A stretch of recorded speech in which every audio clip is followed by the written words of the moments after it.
आज मैं आपको कन्वर्स ऑफ बीपीटी बताने वाला हूँ। इससे पहले मैंने आपको बीपीटी थ्योरम का एक्सप्लेन कर दिया है। प्लीज आप पहले बीपीटी थ्योरम का वीडियो देखकर अच्छे से समझ लें, तब आपको कन्वर्स ऑफ बीपीटी आसानी से समझ में आ जाएगा। 6.2 एक्सरसाइज डील करने के लिए आपको कन्वर्स ऑफ बीपीटी और बीपीटी थ्योरम जानना जरूरी है, जिसकी वजह से मैं कन्वर्स ऑफ बीपीटी थ्योरम को आज अच्छे से एक्सप्लेन करने वाला हूँ। देखो कैसे एक्सप्लेन किया जाता है।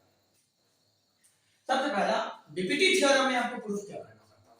बीपीटी थ्योरम में जनरली आप जो प्रूफ करते थे वहां आप रेशियो प्रूफ करते थे, और गिवन क्या होता था, वहां आपको पैरेलल गिवन होता था, मतलब एक ट्रायंगल दिया रहता था और उस ट्रायंगल में पैरेलल गिवन होता था और हमें रेशियो प्रूफ करना होता था।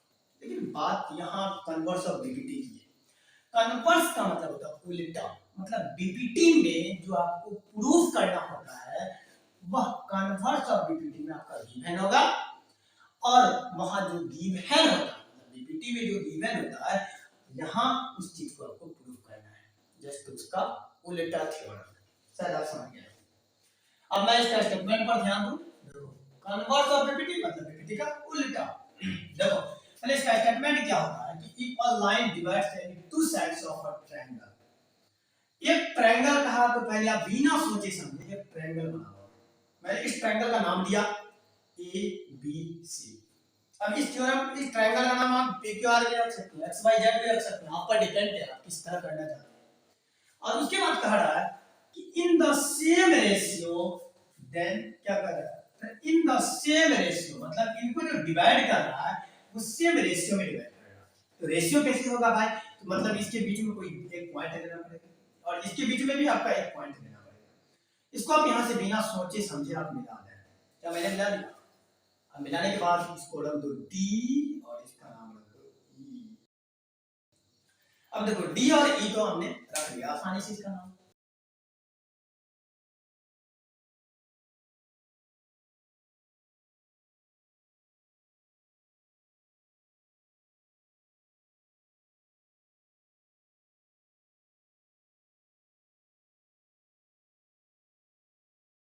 Parallel to the third side, मतलब थर्ड साइड की पैरेलल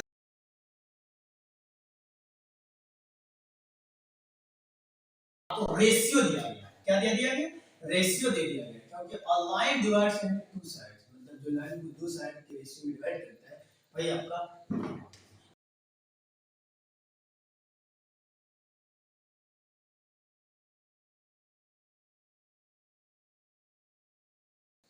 पहले तो आपको एक ट्रायंगल गिवन है, तो बिना सोचे समझे आप लिख दो कि in triangle ABC, in triangle ABC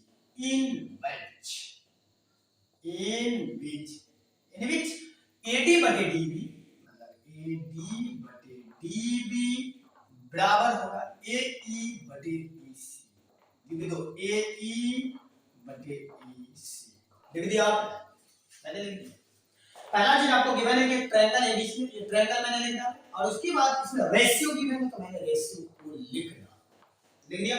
अब दूसरा चीज थ्योरम में लिखने का जरूरी होता है प्रूफ, मतलब टू प्रूफ में आपको क्या करना है वो चीज। पहला गिवन लिखा जाता है, दूसरा टू प्रूफ लिखा जाता है। तो आप यहां लिख दो टू प्रूफ। प्रूफ क्या करना है आपको, मतलब आपको पैरेलल प्रूफ करना है, क्योंकि लास्ट में पैरेलल है तो पैरेलल ही प्रूफ करना है। मतलब DE पैरेलल टू BC ये प्रूफ करना है, DE पैरेलल टू BC ये आपको प्रूफ करना है। अब तीसरा चीज क्या होता है, पहला चीज आपको गिवन लिखना है, दूसरा चीज आपको टू प्रूफ लिखना है, तीसरा चीज आपको कंस्ट्रक्शन करना पड़ेगा। भैया कंस्ट्रक्शन करना पड़ेगा। तो अब देखो कंस्ट्रक्शन कैसे करोगे। प्रूफ करने के लिए, क्योंकि आप थ्योरम पढ़ रहे हैं तो प्रूफ करने के लिए आपको कंस्ट्रक्शन तो करना पड़ेगा। तो लिख दे यहां कंस्ट्रक्शन CONST। मैंने कंस्ट्रक्शन लिखा था। कंस्ट्रक्शन क्या, कंस्ट्रक्शन में आप पैरेलल लाइन ड्रॉ करोगे। पैरेलल लाइन ड्रॉ करने का रीजन क्या है, तो पैरेलल लाइन ड्रॉ करने का रीजन ये है क्योंकि मैंने अगले मतलब पिछले वीडियो में बीपीटी का प्रूफ आसानी से जान गया और उस बीपीटी का यूज कर लेंगे हम पैरेलल अगर गिवन होगा तो। इसी वजह से मैंने यहां पैरेलल मतलब कंस्ट्रक्शन में पैरेलल ही प्रूफ करेंगे। किसके पैरेलल प्रूफ करेंगे, बड़े को, मतलब इस पॉइंट से जस्ट सटा किया कंस्ट्रक्शन में डॉट लाएंगे, डॉट देके जस्ट सटा के मैंने एक पैरेलल प्रूफ कर रहा हूं और इसका नाम रख देता हूं L और ये पॉइंट पर जो कट किया इसका नाम रख दो एफ। तो मतलब आप शो कर रहे हैं कि D F parallel to B C. Construction में क्या लिखोगे, D F parallel to B C. ये आप कंस्ट्रक्शन से किया, कंस्ट्रक्शन में क्या किया, मतलब D F parallel to B C किया। तो पहला काम मैंने सॉल्यूशन लिखूंगा, दूसरा काम आपको गिवन किया वो लिख दिया, तीसरा काम आपको टू प्रूफ करना है। टू प्रूफ में वो करना है D parallel to B C ये प्रूफ करना है। और उसके बाद कंस्ट्रक्शन में आपको क्या करना है, कंस्ट्रक्शन आपको पैरेलल ड्रॉ करना है। मतलब जस्ट डी पॉइंट से इधर मैंने एक लाइन ड्रॉ किया जो कि D F parallel to B C होगा, ये मैंने करा। अब चौथा काम क्या होता है कि इसकी प्रूफ पढ़ाया जाता है। मतलब आप ये चीज हम कैसे प्रूफ करेंगे, ये प्रूफ करने के लिए आप बीपीटी का हेल्प लो। देखो कैसे लिखोगे, आप लिखोगे प्रूफ, क्या लिखोगे प्रूफ, क्योंकि मैं प्रूफ करने आगे चला। देखो प्रूफ कैसे करोगे, पहला आप ट्रायंगल काट लो, एबीसी एक ट्रायंगल ले लो। एबीसी क्या ले लो, एक ट्रायंगल ले लो। रफ में आप एबीसी एक ट्रायंगल ले ले, हमने ले लिया, यही चीज ए बी सी, ए बी सी ले लिया। देखो यहाँ पॉइंट डी है, दिख रहा है आपको ये पॉइंट डी, डी से एक पैरेलल लाइन दिख रहा है जो कि मैंने कंस्ट्रक्शन से, डी है और ये एफ है। भाई यहाँ ई मत ले लो, ई नहीं लो, यहाँ एफ पॉइंट लोगे जो कि आप कंस्ट्रक्शन से किए उसी का हेल्प करोगे। तो यहाँ डी एफ लिया मैंने, क्या लिया, प्रूफ के लिए डी एफ। अब यहाँ देखो मैंने ट्रायंगल काटा, in triangle A B C, in triangle A B C. ABC में देखो पैरेलल क्या है, मतलब D F parallel B C, D F parallel B C. ये भाई कहां से, ये भाई कंस्ट्रक्शन से, यही रीजन था हमको कंस्ट्रक्शन करना। जो कल लिखोगे बाय कंस्ट्रक्शन, बाय कंस्ट्रक्शन लिख दोगे, ये लिख दिया बाय कंस्ट्रक्शन। अब बाय कंस्ट्रक्शन हम आपको बता चुके हैं कि पैरेलल जब गिवन होता है तब आप कौन रेशियो निकालना पड़ता है, तब आप कौन थ्योरम का यूज करोगे, बाय बीपीटी थ्योरम का यूज करोगे, बेसिक प्रोपोर्शनलिटी थ्योरम का यूज करोगे, क्योंकि आप बेसिक प्रोपोर्शनलिटी थ्योरम पढ़ रखा है। अब देखें बाय बीपीटी थ्योरम का यूज करोगे, क्या करोगे, एडी बटे डी, मतलब लिख दो भाई एडी बटे डी, क्योंकि आपको ऊपर पैरेलल है। इक्वल क्या होगा, एएफ बटे एफसी, तो लिखो एएफ बटे एफसी, और इसको इक्वेशन कितना मानना, 1 मान लिया इसको इक्वेशन 1। अब अकॉर्डिंग टू थ्योरम से देखें कि आपका गिवन क्या है। अकॉर्डिंग टू थ्योरम से देखो, अकॉर्डिंग टू थ्योरम से आपका गिवन है एडी बटे डीबी, तो लिख दो एडी बटे डीबी ये बराबर होगा एई बटे ईसी के, तो लिखो एई बटे ईसी, और इसको इक्वेशन भाई कितना 2 मान। अब ये दोनों इक्वेशन पर आप थोड़ा गौर फरमाएं। दोनों इक्वेशन में देखो कि इसका एलएचएस, ये एलएचएस है, ये आरएचएस है, ये एलएचएस है, ये आरएचएस है। देखो इसका एलएचएस और इसका एलएचएस क्या है, कुछ दिख रहा है आपको, इसका एलएचएस इसका एलएचएस सेम दिख रहा है। तो जब इसका किसी भी चीज का, किसी भी इक्वेशन का अगर एलएचएस सेम होता है तो आरएचएस भी सेम होता है, अगर आरएचएस सेम होता है तो एलएचएस भी सेम होता है। आप देख सकते हैं एडी बटे डीबी और यहाँ भी एडी बटे डीबी, मतलब इक्वेशन 1 में ये वाला पार्ट मतलब एलएचएस वाला पार्ट, इक्वेशन 2 में एलएचएस वाला पार्ट, ये दोनों बराबर है, तो आप कह दोगे कि इसका आरएचएस भी बराबर होगा फ्रॉम 1 एंड 2 से। तो आप यहां लिख दें फ्रॉम इक्वेशन 1 एंड 2 से मुझे मिलता है एएफ बटे एफ सी, क्योंकि ये दोनों तो बराबर है, एएफ बटे एफ सी, मतलब लिखो एएफ बटे एफ सी बराबर हुआ एई बटे ईसी के, एई बटे ईसी लिख दिया। अब हमको तो भाई प्रूफ करना है पैरेलल, क्या प्रूफ करना है, पैरेलल प्रूफ करना है। तो पैरेलल प्रूफ करने के लिए याद रखना, पैरेलल प्रूफ करने के लिए आप इसमें क्या करोगे, ये तो आपको प्रूफ नहीं होगा, ये तो रेशियो कोई आया भी नहीं, ये तो एक ही साइड का रेशियो आ गया। तब आप क्या करोगे, इसके आगे प्रोसेस में 1 जोड़ोगे दोनों तरफ, एएफ बटे एफसी 1 ऐड किया, क्या किया 1 ऐड किया। 1 क्यों ऐड कर रहे हैं, 1 ही ऐड करोगे, अभी आपको आगे समझ में आ जाएगा 1 क्यों ऐड कर रहे हैं। यहाँ क्या होगा एई बटे ईसी प्लस 1 होगा, इसके नीचे कुछ नहीं है तो 1, इसके नीचे कुछ नहीं तो 1, दोनों तरफ 1 ऐड करने पर इक्वेशन में, दोनों तरफ 1 ऐड करने पर इक्वेशन में कोई इफेक्ट नहीं आएगा, इफेक्ट यहाँ देखो ये 1 कट जाएगा, कोई दिक्कत नहीं। 1 जोड़ने से हमको थोड़ा फायदा मिलेगा, इसी वजह से मैंने 1 जोड़ा। अब FC और 1 का एलसीएम क्या होगा? FC होगा। ले लिया FC भाई, FC कट करो, बचले AF बचले, तो AF लिख दें। अब बीच में कीजिए प्लस है, तो प्लस ना लिखनी पड़ेगा। अब बचले का FC को 1 से डिवाइड करेंगे तो FC रहते हैं, तो लिख FC और FC को ऊपर का वाले से गुणा करता हूं। अब याद रखना convert of BPT plus FC दोनों मिलकर पैरेलल गिवन नहीं होगा, convert of AF plus ratio दोनों को ऐड करना, पैरेलल शो करना। AF plus FC according to figure BPT में क्या होगा?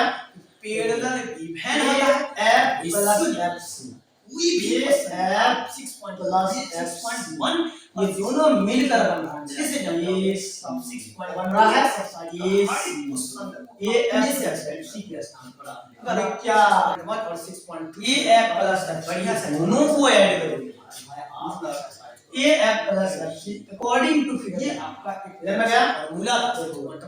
AF प्लस FC कहीं भी आपको क्वेश्चन में पैरेलल गिवन हो प्लस और रेशियो निकालना हो, ये दोनों मिलकर बना पाएगा। ये क्या बन रहा है? ये ये भी रेशियो दिया है पर पैरेलल शूट करना हो तो क्या 800 BCD हो गया। ये नीचे वाले को कर लीजिए FC को है। अब देखो मेरे वीडियो समझ में आया? करो याद प्लस FC सब्सक्राइब करो याद BCD आपका डिपेंड है, लेकिन अब अगर हमारे AE प्लस BC को मिलाकर क्या देखो AE प्लस BC में मिलता हो, आप इस फिगर में आ जाओ 6.2 एक्सरसाइज का AE प्लस BC दोनों को मिलाकर फिर आप AC लिखो, क्या लिखोगे? AC लिखो, AC बटे में क्या है? AC लिख दिया, ऊपर का वाला यहाँ बचा 1 आपका, यहाँ क्या 1 बचा और नीचे क्या बचा? BC।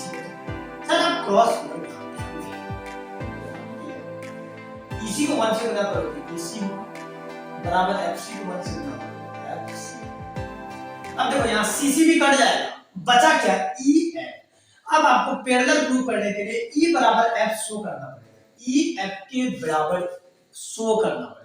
मैंने E और F को बराबर कर दिया, अब हम अपने मिशन में सक्सेस हैं, मतलब मैंने प्रूव कर डाला। देखो कैसे हो, यहाँ आपको एक चीज लिखना है, you can see that E and F must concurrent। अब इसका मतलब आपको तो नहीं समझ में आएगा, पहले लिख लेते हैं तब आपको बताते हैं। You can see that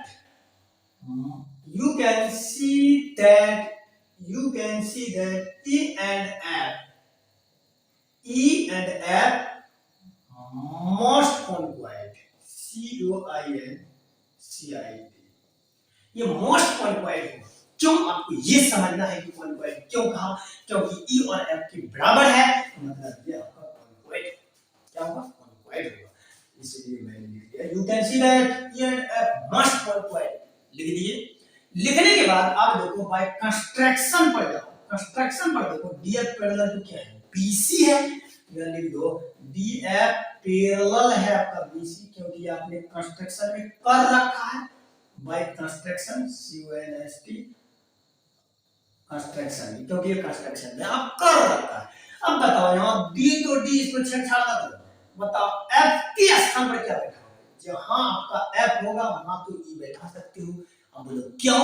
क्योंकि E बराबर F आपने शो कर दिया, या फिर F बराबर E शो कर दिया। E के स्थान पर F बैठा सकते हैं, F के स्थान पर E बैठा सकते हैं। इसका मतलब भैया F के स्थान पर E बैठा होगा, यही रीजन था E बराबर F शो करने का।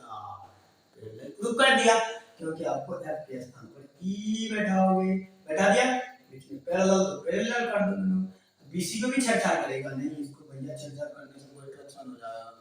अब देखो DE पैरेलल टू BC हो गया, यही तो शायद आपको प्रूव करना था, DE पैरेलल टू BC। यहां लिखोगे हैंस प्रूव्ड, क्या लिखोगे?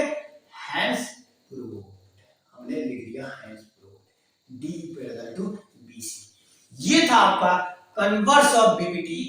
याद रखना कन्वर्स ऑफ BPT में आपको पैरेलल गिवन नहीं होगा, कन्वर्स ऑफ BPT में आपको रेशियो गिवन होगा, और पैरेलल शो करना होता है।